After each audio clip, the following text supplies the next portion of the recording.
আপনি অলরেডি 99% মানুষের থেকে কিন্তু ফেসবুক এবং ইনস্টাগ্রাম অ্যাড এর ব্যাপারে অনেক বেশি জেনে ফেলেছেন। যদিও আমরা এখনও অ্যাকচুয়াল অ্যাড কীভাবে বানাতে হয় জানিও না, আমরা ল্যাপটপে স্ক্রিন রেকর্ড করে ওই ব্যাপারটাও দেখবো আরও পরে যে, বাট আমরা এখনও থিওরি বোঝার চেষ্টা করছি। এর আগের ভিডিওতে আমি আপনাদের দেখিয়েছিলাম কিভাবে আইডা এবং AFCPL ব্যবহার করে অ্যাড কপি সাজাতে হয়। একটা ব্যাপার আপনার মাথায় রাখতে হবে, সব সময় সব কিছু আপনি একটা অ্যাডের মধ্যে দিতে পারবেন না। খুব ভালো মার্কেটার যারা, তারাও বেশিরভাগ সময়ে একই ভিডিওর মধ্যে বা একই ইমেজের মধ্যে বা একই টেক্সটের মধ্যে awareness, familiarity, consideration, purchase, loyalty সব কিছু আনতে পারে না। ইভেন আমরা যদি খুব জনপ্রিয় অ্যাপেল, স্যামসাং টাইপ কোম্পানির কথাও চিন্তা করি, ওরা লয়্যালিটি মেনটেন করার জন্য আলাদা ক্যাম্পেইন চালায়, ওরা পারচেসের জন্য আলাদা ক্যাম্পেইন চালায়, ওরা কনসিডারেশনের জন্য প্রত্যেকটার জন্য ওরা আলাদা আলাদা ক্যাম্পেইন চালায়। আপনি যেহেতু যদি আপনি শর্ট বাজেটে থাকেন, আমি ধরে নিচ্ছিলাম আপনি শর্ট বাজেটে আছেন, এটা ধরে নেওয়াটা ঠিক না। যদি আপনি শর্ট বাজেটে থাকেন, আপনি যদি খুব কম খরচ করতে চান, সেক্ষেত্রে আপনি অবশ্যই চেষ্টা করবেন AFCPL একটা অ্যাডের মধ্যে রাখতে বা দুইটা ক্যাম্পেইনের মধ্যে রাখতে, বা আইডা ব্যবহার করলে আইডা 2-3টা ক্যাম্পেইনের মধ্যে লিমিটেড রাখতে। যদি আপনার বাজেট নিয়ে সমস্যা না হয়, বা যদি আপনি দেখেন সব কিছু একটার মধ্যে রাখলে আসলে কাজ করতেছে না, তখন আপনার প্রত্যেকটা স্টেজের জন্য আলাদা আলাদা ক্যাম্পেইন বানাতে হবে। শুরুতে আপনার হবে শুধু অ্যাওয়ারনেস ক্যাম্পেইন, যেখানে 2টা ক্যাম্পেইন যাবে আমার শুধু মানুষকে আমার প্রোডাক্ট বা সার্ভিসের ব্যাপারে অ্যাওয়্যার করতে। আমি আর কিছু করব না, FCPL নিয়ে আমি বদার্ড হব না। এই ক্যাম্পেইনগুলোর গোলই হবে আমার মানুষকে আমার প্রোডাক্ট বা সার্ভিসের ব্যাপারে অ্যাওয়্যার করা। এরপরে আমি চলে যাব ফ্যামিলিয়ারিটির 2টা ক্যাম্পেইনে। এই ক্যাম্পেইনটা আমি শুধু তাদেরকেই দেখাবো যারা অলরেডি আমার অ্যাওয়ারনেস ক্যাম্পেইন দেখেছে। সো আমি যদি একটা ফানেল বানাই, এরকম ফানেল, আমি যদি এখানে ফানেলটা বানানোর চেষ্টা করি, আপনারা দেখবেন ফানেলটা আস্তে আস্তে ছোট হবে।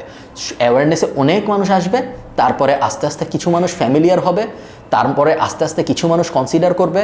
যত মানুষ কনসিডার করবে তাদেরকে আমি আবার আরেকটা অ্যাড দেখাবো, আমার পারচেস অ্যাড, এবং তাকে বলবো যে তুমি তো এখন আমার প্রোডাক্টের ব্যাপারে জানো, আমার প্রোডাক্টের ব্যাপারে তুমি ফ্যামিলিয়ার, আমার প্রোডাক্টের সব ডিটেল তুমি দেখছো, এখন তুমি কি আমার প্রোডাক্ট কিনবা নাকি? এই বিষয়ে আমি 2টা ক্যাম্পেইন সাজাবো, এবং লাস্টে যে শুধুমাত্র যারা আমার প্রোডাক্ট কিনেছে তাদের আমি বিভিন্ন লয়্যালটি দিব, তাদেরকে আমি কুপন পাঠাবো, রেডিসনের হাবিজাবি জিনিসপত্র, অনেক কোম্পানি অনেক ধরনের কাজকর্ম করে তাদের কাস্টমারদের লয়্যাল কাস্টমার বানানোর জন্য। সো দেখুন, যেই পুরো জিনিসটা আমি একটা ক্যাম্পেইনে করতে পারতাম, ওটা কিন্তু এখন আমি 10টা ক্যাম্পেইনে করতেছি, তাই না? প্রত্যেকটার জন্য আমি 2টা করে সিলেক্ট করেছি, 10টা করেছি। 10টা করার মানে কি? যদি প্রত্যেকটায় আমি মিনিমাম $5 খরচ করি, 10টায় মানে আমার $50 শেষ, যেখানে আমি পুরো জিনিসটাই $5 করতে পারতাম। বাট আমি যদি পুরো জিনিসটা $5 না করে পুরো জিনিসটা $50 করি, প্রত্যেকটায় আমি ইন্ডিভিজুয়ালি এফোর্ট দিতে পারবো। প্রত্যেকটা যেহেতু আমি ইন্ডিভিজুয়ালি এফোর্ট দিতে পারবো, এই কারণে প্রত্যেকটার আউটপুট অনেক ভালো আসবে, যেটা পুরো জিনিসটা একবারে করলে আসলে হবে না। এই কারণে ভালো ভালো মার্কেটাররা সবসময় চেষ্টা করে AFCPLকে আলাদা আলাদা করে করা। অনেকে লয়্যালটিটাকে অত ইম্পর্টেন্ট দেয় না, অনেকে অ্যাওয়ারনেস, ফ্যামিলিয়ারিটি, কনসিডারেশন, পারচেস এই ব্যাপারগুলোকে ইম্পর্টেন্স দেয়, এবং লয়্যালটিটাকে অ্যাড না দিয়ে after sales, service, phone call ওইভাবে কাস্টমারকে লয়াল বানানোর চেষ্টা করে। সো আপনি যদি একটা ভালো ক্যাম্পেইন রান করতে চান, আমার মতে অ্যাওয়ারনেস, ফ্যামিলিয়ারিটি, কনসিডারেশন, পারচেস 8টা ক্যাম্পেইন যদি আপনি চালাতে না চান, অ্যাওয়ারনেস এবং ফ্যামিলিয়ারিটি এই 2টাকে আপনি একটা ক্যাম্পেইনের ভিতর রাখতে পারেন। সেই ক্ষেত্রে 6টা ক্যাম্পেইন আপনার মিনিমাম চালাতে হবে যে কোনো একটা প্রোডাক্ট বা সার্ভিসকে খুব ভালোভাবে বেচতে চাইলে। এবং 6কে আমি মনে করি আইডিয়াল সংখ্যা, এটা আমি আমার এক্সপিরিয়েন্স থেকে বলছি। আমি যত ক্যাম্পেইন চালিয়েছি AFCPL ফ্রেমওয়ার্ক ব্যবহার করে, আমি যেসব ক্যাম্পেইন 6টা ক্যাম্পেইন হিসেবে চালিয়েছি, ওই সব ক্যাম্পেইন অন্যান্য সব কিছু থেকে অনেক ভালো পারফর্ম করেছে। এবং দিন শেষে আপনি হিসাব করবেন টোটাল আমি কত টাকা খরচ করেছি এবং টোটাল আমার রেজাল্ট কত টাকার এসেছে।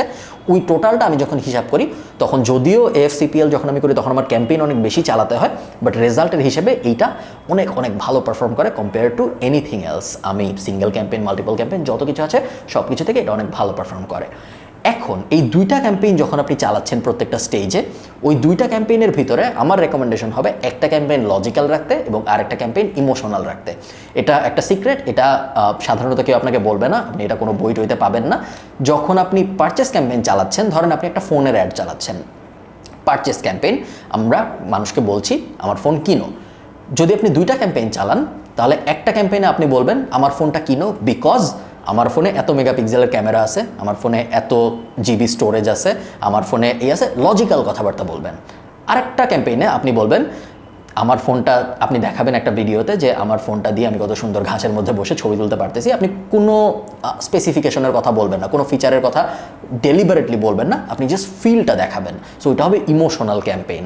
এবং প্রত্যেকটা ক্ষেত্রে, ফ্যামিলিয়ারিটির ক্ষেত্রে, অ্যাওয়ারনেসের ক্ষেত্রে, প্রত্যেকটা ক্ষেত্রে আপনি যদি ইমোশনাল এবং লজিক্যাল এই দুইটা উইং ভাগ করে করে ক্যাম্পেইন চালাতে পারেন, 6টা ক্যাম্পেইন ইন জেনারেল ভালো পারফর্ম তো করবেই, ওই 6টা যদি আপনি এভাবে 12টা ভাগ করতে পারেন লজিক্যাল এবং ইমোশনাল দিয়ে, তাহলে আপনার ক্যাম্পেইন মোটামুটি গ্যারান্টিডভাবে বলা যায় যে অন্যান্য যে কোনো ক্যাম্পেইন থেকে অনেক অনেক ভালো পারফর্ম করবে।